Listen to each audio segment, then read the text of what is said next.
Well, hello everyone, welcome. I'm Katie and this is The Importance of Temperance, and I haven't been on in a minute, I know.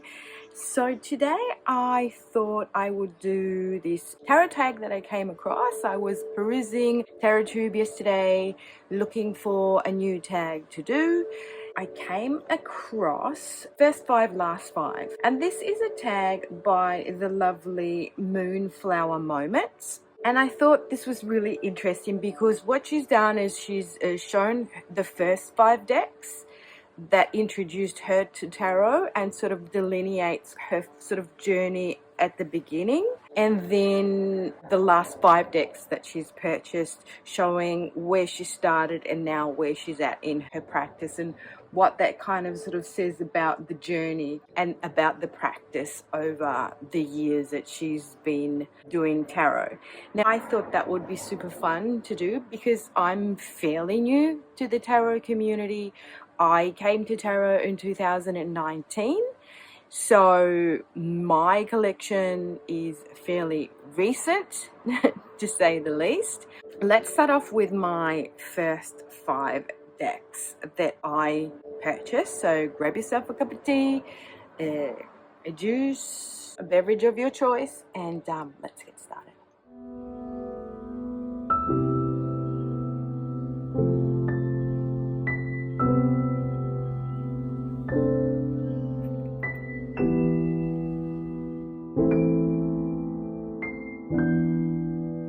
Okay, so let's start with the first deck that I bought. Now, I've come to tarot very recently, so to speak, so at the start of 2019. And the reason why I came to it was because I was called to it, right? I was called, I got a message from Spirit to go to my closest metaphysical store and just buy some crystals and buy some tarot cards. Now this one is your classic, standard US games, played back, R.W.S with the garish colors, and that sort of card stock. And the reason why I bought this was because I had memories of these images. Now, I recollect my mum dabbling in the tarot back when I was super young, when we were living in Italy. And I think I must have been 8, 9, 10, around that age. And I was very intrigued. For some reason, I remember these images. But when I spoke to her about it, she doesn't recollect these. She recollects the tarot de Maša. And in fact, when I was up at hers last, she was setting up for a garage sale and she had all this stuff set up, and in a drawer of hers she found tarot de Maša decks that she actually brought back from Italy when she moved back to Australia. And they were worse for wear because my mum's garage has been subjected to all sorts of weather conditions, from heat waves to flooding, and one of the cards was missing from one of the decks. But anyway, so for some reason these images were imprinted in my subconscious, maybe because of films that I watched in the meantime. So this is the deck I went for. I just was drawn to this, and this is the deck that I kind of use to do readings for others. It is a deck that, to me, it has so much clarity. Like, this is the deck that is like that glove that fits. So whenever I am in doubt or whenever I feel like I need clarity on something, this is the deck that gives it to me. For some reason, this deck just reads for me amazingly. It is a little bit worse for wear because it's one of those decks that I've tried to edge with blue, but it's kind of like come all across the borders. Yeah, so anyway, on that same day that I went to get these cards, I decided also, well, I don't know anything about tarot, so let me buy a companion book. And I did also buy 2 other decks which I no longer have. One is the Biddy tarot, which I will insert an image of, and now it's known as the Everyday Tarot, and it was like a mini tarot, and that tarot is by Bridget Esselmont. That deck I have gifted because it was one of those decks that I kind of got on impulse because I was there and I thought it was cute, but I never kind of really used because it was very stylized, and it was kind of like, for me, a bit hard to read at the time. And then I did also pick up while I was there an oracle deck by Sonia Choquette. I think that's how you pronounce it. And that was the Divine Energy Oracle. I haven't got it with me, so I will insert an image. So this all started in January, I think it was the mid to end January 2019. That's when I was called to go to the shop. And then I think it was February, March, I then came across the Wild Unknown. Now I did get the original deck, the big deck, and the Oracle cards as well.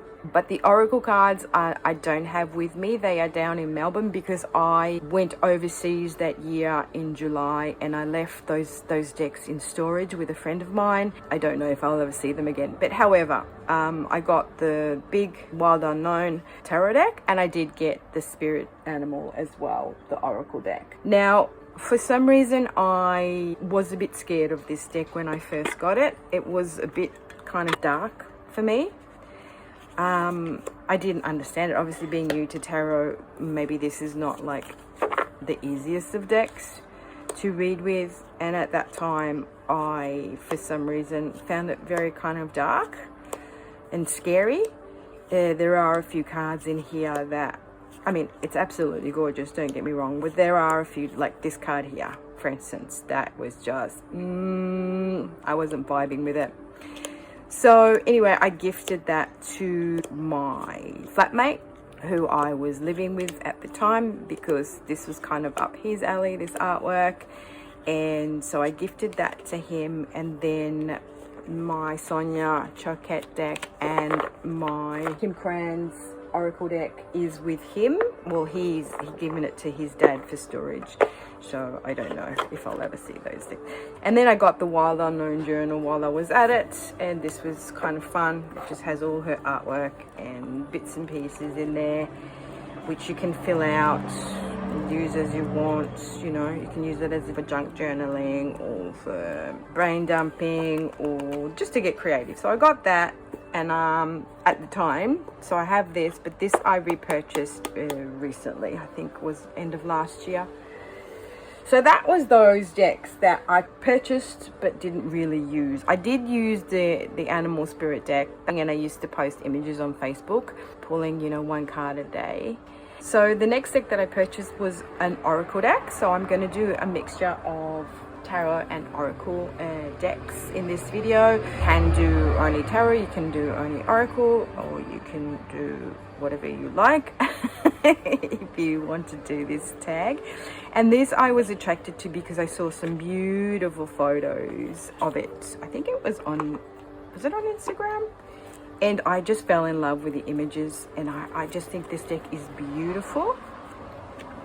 And it is by Colette Baron-Reid in collaboration with Alberto Villoldo and Marcela Lobos.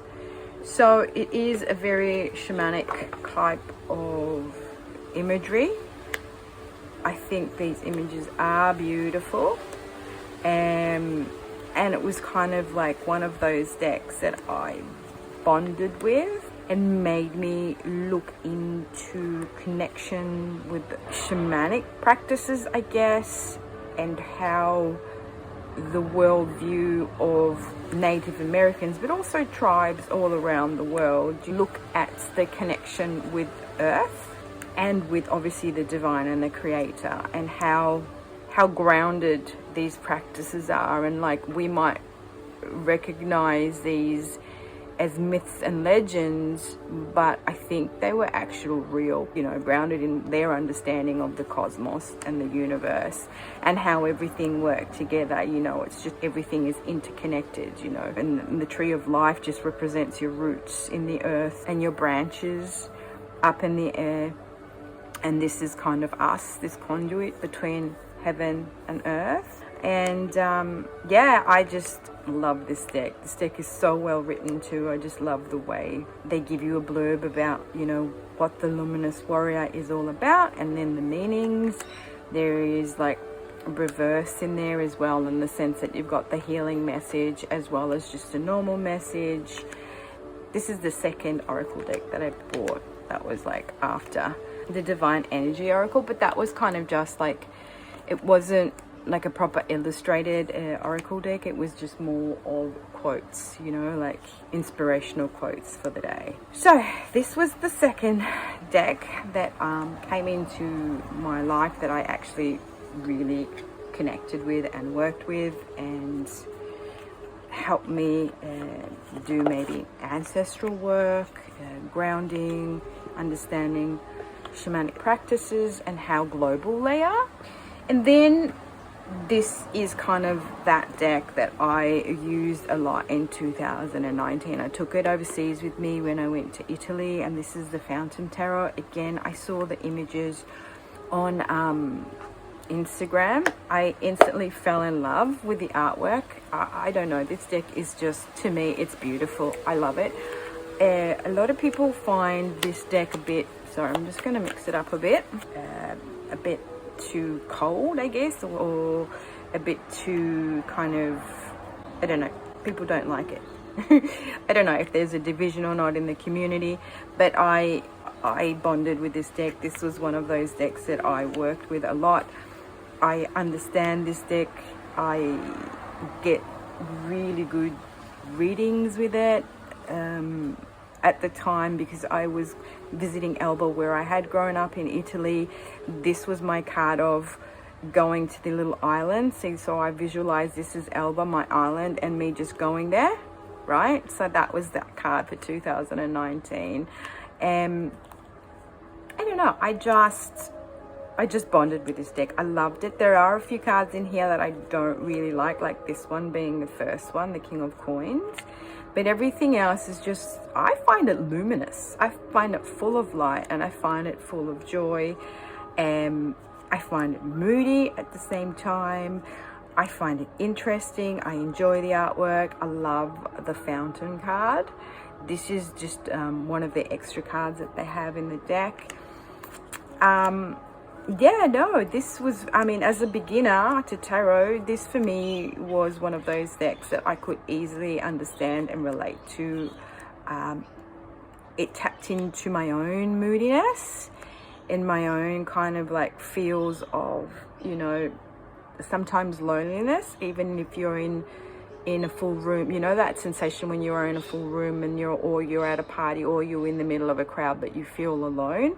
So, you know, because I was on my spiritual path, you know, I just sort of recently started opening up to my spiritual path and my spiritual practices and tarot. I was in that phase of trying to sort of get my energy in the right place, you know, so it was tapping into all of those awakening moments. And there are some favorite cards of mine in here and some less favorite. So for instance, that's a less favorite. That's a weird star for me. It just reminds me of a pole dancer. And now that I see it, I can't unsee it. And then there's another card in here that I just can't deal with. I'll just show you this one here, the Knight of Cups. This card just throws me off center. I don't understand it. Sitting in this fountain in this icy kind of situation with a cup on his head. He looks a bit like a couple of tinnies short of a six-pack kind of thing here. So anyway, and this is like my most favorite Three of Swords ever in the whole wild world, or of my experience of using tarot. Beautiful. So this was that deck that kind of I connected to with like a more modern approach to the images as opposed to the R.W.S. I mean, it is like an R.W.S. clone in the sense that it goes by the R.W.S. system, but I just, that use of modern art, contemporary art I should say, and the colors, oops, all right, I can't get this open.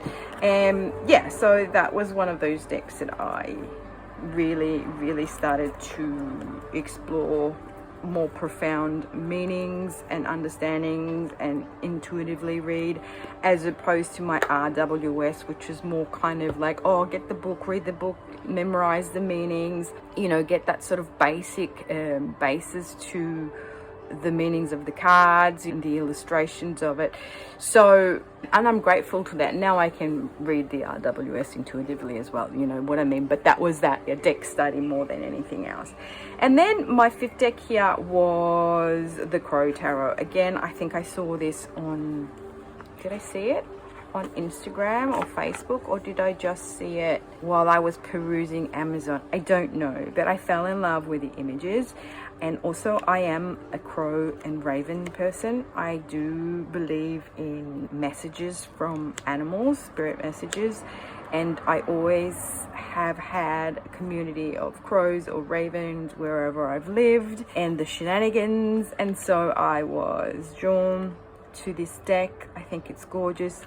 It is a collage deck, and I, as we can see now coming into my 5 latest decks, I have now a passion for collage decks. I think this she does on her computer though. I don't think it's analog, but I love her artwork. This is MJ Callahan, and I have another one of her decks, which is the indie deck, which I bought from her website. This one I bought off because this went mass market, so this one I bought off Amazon. I really love this deck. I didn't think I was an animal deck lover, and I guess that's why I struggled to bond with the Wild Unknown at the start. But as I kind of got more familiar and more comfortable with the cards, you know, this sort of came into my life. And again, this is a really kind of easy deck to read with, really easy to understand.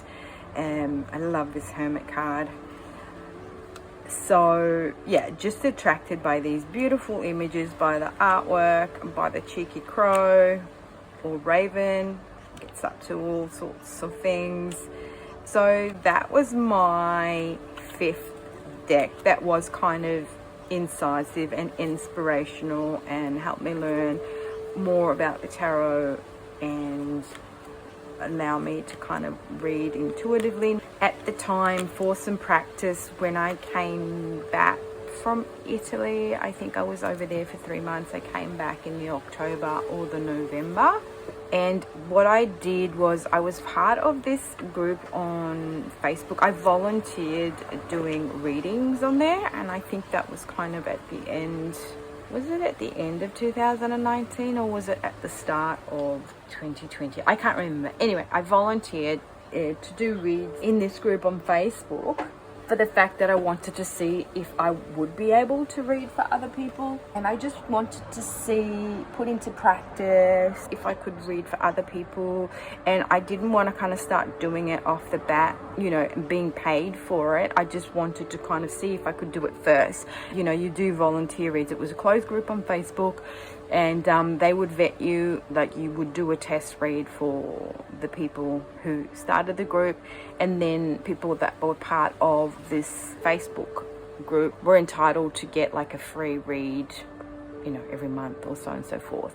So that's what I did for a while, which was good. It was good feedback for me because I kind of like got confidence to understand that I do have those intuitive capabilities. I mean, we all do have intuitive capabilities and the ability to read the cards for other people. And this was at long distance. I would just get them to send me a photo, look at the photo, and then pull the cards for them. And then I'd write down my findings. I write down the messages. And to this day, this is how I do readings for others. I have stopped doing readings for others. I only do it occasionally for friends and family, just because I found that it's so mundane for me, because people don't really want to know about the spiritual side of things. They just want to know about, you know, who their twin flame is and if the person they love loves them back, all that kind of thing. And I found that my readings are more spiritual in the sense that Spirit wants to talk about what Spirit wants to talk about. You know, I'm just the channel, I'm just the messenger, and Spirit doesn't want to talk about the fact that, you know, if Joe is going to come back after he cheated on you 3 times, and why are you still, you know, into this guy. Spirit wants to say, hey, what are you not seeing? What are you not hearing? Hey, I'm sending you all these messages. Why aren't you listening to me? This is what you actually need to do, and this is what you actually need to listen to. Don't worry about, you know, so-and-so coming back to you. Just leave that piece of trash alone. That's the kind of thing. So I got a bit frustrated and I stopped doing readings, and then I think it was COVID hit and the world went to shit. So I got off all social media. But anyway, I digress. So the first deck that I bought, well, it's not the first deck, it's the second deck that I bought this year, and this was kind of my foray into collage decks. All of a sudden came awake to collage decks. I think it's because I was looking at the ritual tarot, but it's amazingly expensive. So anyway, I went on eBay, and for some reason, as I was browsing for stuff, this image popped up of the planets, and I go, oh, what's that? And then I lost whatever that was, and then it came up again. So I bought the Voyager tarot. Now this obviously is not the original one, not the indie deck that goes for ridiculous prices. This is from James Wanless, PhD, and I think this is one of the first collage decks of its kind. I got my lovely YouTube friend Giselle from at Madwitch to do me a little pouch for it, and I love it because she's sort of picked up on the 70s vibes, and I kind of like the planets and the everything. This is Valentina. We've named her Valentina. So the Voyager tarot. Now this tarot is super fun, very busy. Got these green borders that are a bit off-putting, but actually it's part of the charm of the deck. I have edged my deck in this green, and this here is a sample of DNA. So under the microscope, I think it's a section of DNA cut like that. So I really find this intriguing and fun, very busy. I like the fact that it does have keywords on the minors. I think it is a mixture of both R.W.S and the Thoth deck as well. I think there's more Thoth there than R.W.S, but this can be read both as a tarot or even as an oracle. I find the images awesome. I wish it wasn't this glossy, but I guess that is just part of the charm. So I'm not going to judge it. I'm just going to accept the whole deck, warts and all. And this is one of those decks that I experiment with. I sometimes use it for my weekly pulls, you know, like I pull one card for the week. And I just love the colors. I love the garishness of it. And sometimes I struggle to understand it because it's just so busy, but I love it for it. You know what I mean? And then I think the crystals are the swords. That's what the crystals are. And then the worlds are pentacles. And then the cups stay the same. And the wands are hands. That's the wands. But yeah, look at that death card. And the guidebook is really good in this one too. So that's my first of my last 5 decks. So this was the first one I bought this year. Now the second one I bought is this one, which is Tarot of the Third Millennium. Now I found this on eBay. This is out of print deck. Now the reason why I got this is because of this deck, which is Scarabeo. This is Iassen Ghiuselev's tarot, but it's mages only.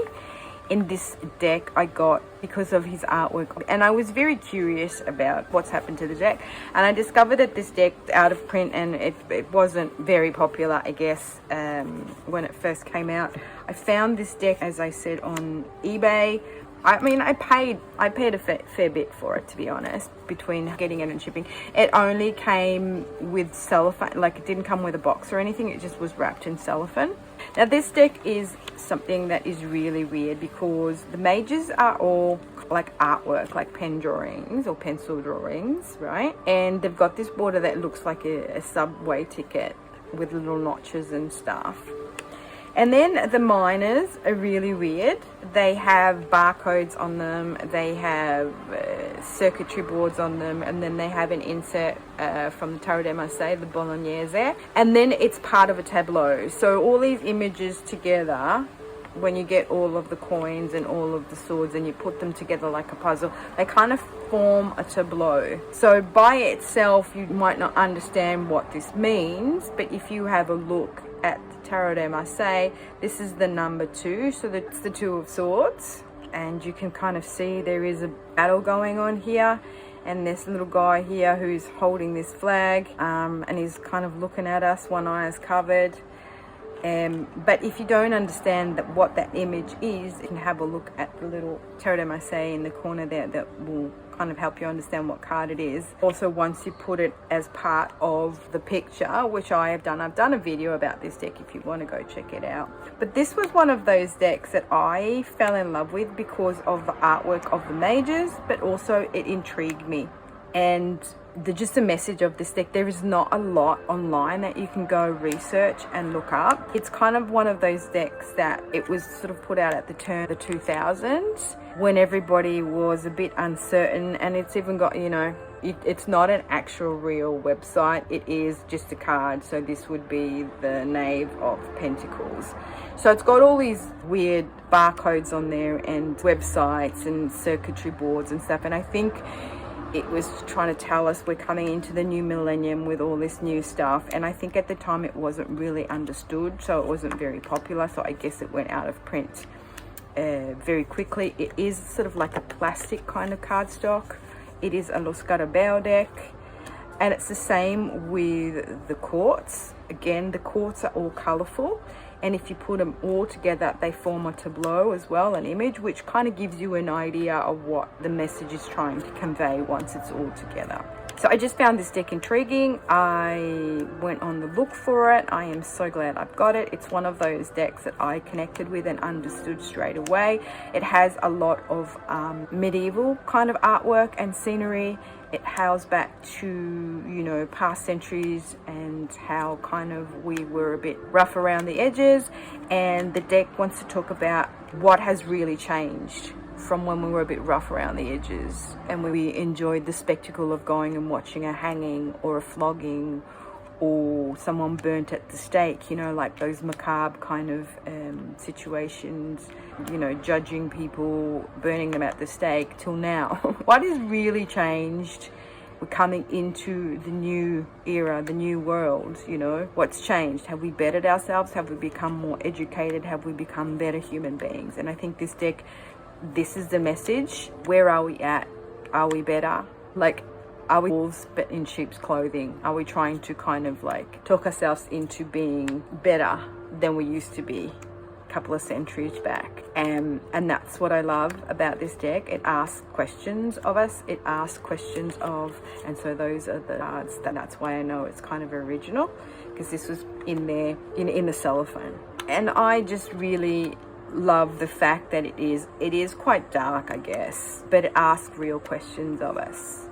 Is technology better? See, back in the day, no one knew what this barcode was all about, and all of a sudden they want to actually print barcodes on our foreheads nowadays. But anyway, I digress. So yes, this is the tarot of the third millennium. I am so chuffed that I have this in my collection. This is an out of print deck, and I am so glad that I have it. It's quirky, it's weird, it's wonderful, but it's real. It asks real questions of us in this new century that we've entered, or in this new millennium that we've come to. Are we really, you know, at the peak of our human evolution, or are we actually down the bottom? Are we better than what we used to be a couple of centuries ago or 500 years ago? Or are we still there, just pretending to be better with better technology that doesn't really make us any better than how we were back in the day, right? So on that note, let me bring in the Marea tarot. Now this tarot I had to have. I absolutely had to have. I saw some walkthroughs. This is a Kickstarter deck. It's by Maša Kulenović. It is a Thoth dupe, but it's actually not, you know, it's her own artwork. But she's just sort of cloned it in a way that is spectacular to me. The artwork is fantastic. Obviously, it's her kind of inspiration on the Thoth, but it's very faithful to the Thoth artwork. And I saw it at the start of the year. They did walkthroughs on YouTube because I think they just received their cards from Kickstarter, and obviously Kickstarter had closed a long time, and I saw this and I had to have it, and I love it because I just absolutely do enjoy my Thoth deck. I find it an alchemical deck. I find it full of interesting concepts, you know, things that I'm partial to, that I understand, the way that the laws the universal laws work. There's a lot of information in the Thoth deck. It's alchemical, it's very green tabletish. It has some Kabbalah in there, it has astrology, it's got a bit of everything. And I guess it's kind of like mystery school vibes, where there is a lot of occult knowledge in there that's been passed down through the centuries to us through mystery schools. Mystery schools are demonized a lot, misunderstood a lot. The initiation process has been taken out of context. Occult just means hidden. It doesn't mean it's of the devil and it's bad. I mean, knowledge itself is a two-edged sword, right? If you know the things that you know, you can use it for good or you can use it for evil. And that is the point of us being initiated and understanding stuff, so then we can make a decision how we're going to use that information. So all this kind of stuff is a bit demonized. Like even Aleister Crowley, you know, he is being demonized a lot. People have mixed feelings about him, but at the beginning I believe he was acting for good, and he did a lot of good, and he brought forth the Thoth and the knowledge in here. But then he got obviously carried away, and he used his powers for not good, but for his own purposes. You know what I mean? Like he got power hungry and power crazy and started doing all this hideous stuff that he did. But you know, karma's a bitch, and I think he ended up a lonely old man. Because when you want to do things for the greater good, you are rewarded. But when you start doing things for your own greed and for your own gain, then this is what happens with the Tower. But anyway, these cards are beautiful. I love them. I'm so glad they're in my collection. Again, I think this is mixed media. I think it is a collage of her artwork and bits and pieces. I don't think if it's only paintings. I think it might be paintings, oil paintings, and not entirely sure, but it's just gorgeous. I love it. I absolutely love this deck, and I am so thrilled that I have it in my collection. That is my Marea Tarot, Maša, Kulenović, and I got this deck on Etsy. Another one that I absolutely love is this. It's the Blooming Lovelies. I saw a walkthrough on Simon's channel, the Hermit's Cave, of the actual tarot deck by this creator, and I think that's called the Zoomies Tarot. And when I went on her Etsy shop to have a look, and it's by Zepplinmoon, and this sort of tuck box is rose petal finish. It's gorgeous. When I went on her Etsy shop, she did have the Oracle deck still available. I've edged them in this blue, and I just think it is the cutest Oracle deck. I can't even. I love it to bits. The Whoopie Sky Punk wins the chips, you know, like Rise Again. Like it's a mixture of a bit of wordplay, like making fun of things, about those things that we know. For instance, the cat. Wistful as a windowsill of yearnings. So if you have a cat, you know that cats sit at the windowsill, and it's just that, isn't it? It's just that. And then tender are the dreams we hold on to. So it's got some depth as well, you know. Dance on the back of a crocodile. I just think it's just gorgeous. I love it. I love the artwork. I love the intent behind it. I love everything about it. I love the colors. Wax on, wax off. Come on, who does not know that? Huh? From the Karate Kid. Wax on, wax off. So that's what I mean. It's funny too, you know what I mean? It doesn't take itself too seriously, but it does have those beautiful affirmations in there, or, you know, helpful quotes or words of wisdom. The reality is that magic is real, and that play on words I love.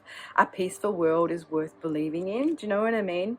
Sun's out, bum's out. How cute's that? You know, Bumblebee, get it? So yeah, I'm a bit gushy about this. I think this is just beautiful. Some hearts did break, so there you go for a little bit more of a insightful message, and that, you know, things are not always perfect. Something inside the shell sings. I mean, look at the hyena. My hot shit brings all the flies to the yard. You know what I mean? It's just, oh, so cute. I am kind of contemplating getting the Zoomies as well, the Zoomies Tarot. This is beautiful. You are starborn, solar kiss, and lunar blown. Anyhow, you get what I'm saying, right? It's just absolutely, absolutely spunky. I love it. I'm so glad that I've got it. And this is one of those decks that, to me, is a summer deck, and it's a fun deck. And here in Australia, we are going into summer now. It's spring, so maybe I'm going to do a video soon about what my decks for the Ascent are, so for spring, summer. And I think this is a very summery deck and fun and colourful. So I'm contemplating maybe getting the Zoomies Tarot. I don't know. It's just a bit expensive for me for now. So Blooming Lovelies Oracle deck by Zepplinmoon. So friggin' cute, man. And these are the backs. Alright, now my last deck that I want to talk about is my latest purchase. This is an indie deck. Oh, I'm sorry. The Blooming Lovelies is an indie deck too. So as we can see, how my practice has shifted is from, you know, mass market cards and just trying to learn the tarot to now going into more kind of indie cards.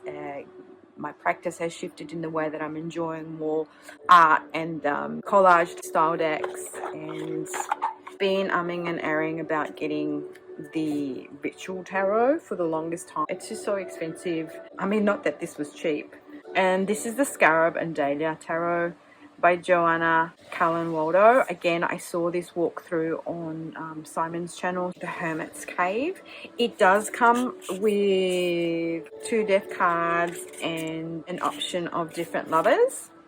I went on Etsy. Again, the shipping was super expensive, and I reached out to the creator, and the creator was really lovely, and they can't do much about the shipping prices on Etsy. It's kind of set. So she gave me a discount code just to sort of bring the shipping down a bit. But I freaking love this deck. I am so in love with this deck since I've had it. It's an analog collage deck. I love the colors. I love the artwork. It's a chunky deck because it's quite like, it's big, you know what I mean? Like it's more oracle size, like the Voyager tarot, like it's more that kind of size. The cardstock is lovely though. It's that cardstock that makes that noise. It is edged. It's got gilding on it, which I don't love. Even with my fountain tarot, it's got the silver gilt edging and it just chips. You know what I mean? So hopefully this will keep up. But I freaking love this. It's been on my sacred space since I have received it. I decided it was going to be my deck for the month. So my Libra season deck, but I think it's going to be my Scorpio deck as well. And for me, with the colors and stuff, it's definitely a summer, spring deck. This deck is uplifting. I love the Hermit card. Look, it's a no-nonsense deck. When I did my deck interview with this deck, I soon found out it's going to be a workhorse deck because it is one of those decks that is very versatile. It reads really well in all situations. I mean, it means business, but it doesn't take itself too seriously, right? It wants to give you a message, but at the same time, it wants to encourage you to enjoy life because life is to be enjoyed, right? And sometimes we just think that everything is doom and gloom, and yes, we have to do the right thing, yes, we have to go to work, yes, we have bills to pay, and yes, we have to look after grandma and all that sort of stuff. But there's always a way of doing things, and you can always do those chores or those things that we hate doing or the things that we don't really enjoy doing with joy.